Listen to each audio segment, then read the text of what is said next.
กินมาป่ามานี่เจอพายุเข้านอนก็นอนบ่ได้บาดนี่ผ้ายางกับผ้ายางหัวโอ้ยมันขัดบาดนอนแคมห้วยแคมน้ำนอนกัน3 คนนายพราน3 นายพรานนอนฝนตกเฮ็ดหยังบ่ได้น้ำห้วยก็เริ่มขึ้น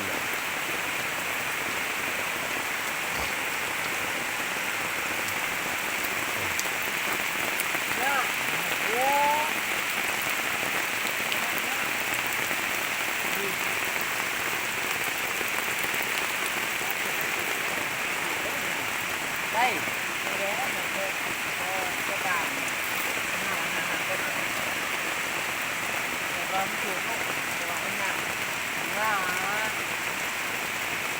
เวลาไม่ย่อยพากันนั่งเจ้ากัน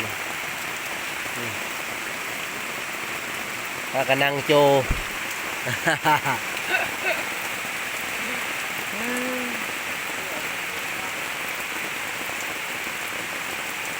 ฝนตกนักหลายก็นอนไม่ได้เลยบ้านใครแต่ว่ามีกล่องไฟก็ดัง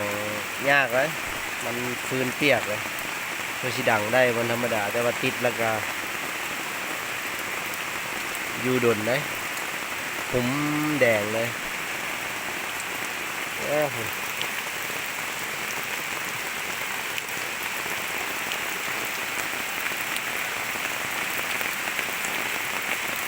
ไอ้อย่างก็หัว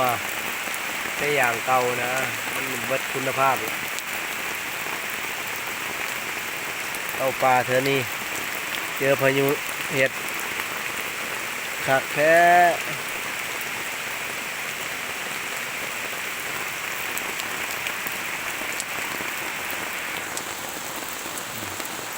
ไอ้ยังตอนแรงกับพ่อมีอย่างไอ้ยังตาละฝนก็มาตกยังดีตอนแรงเลยมาทับแล้วก็ฝนฮีดลงมัน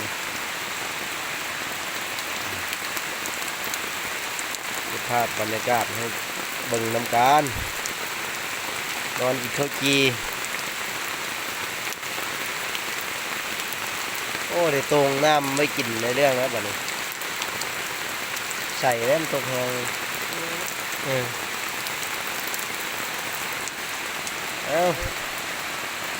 ยกคลิปไว้ชั้นนี้แหละถ่ายบรรยากาศฝนตกลินมาหากินให้เบิ่งถ่ายทีให้น้องเบิ่งเลยสิดอกแหงเลยตกแหงหลายนอนจนบ่ได้นั่งเจ้าแล้วบัดนี้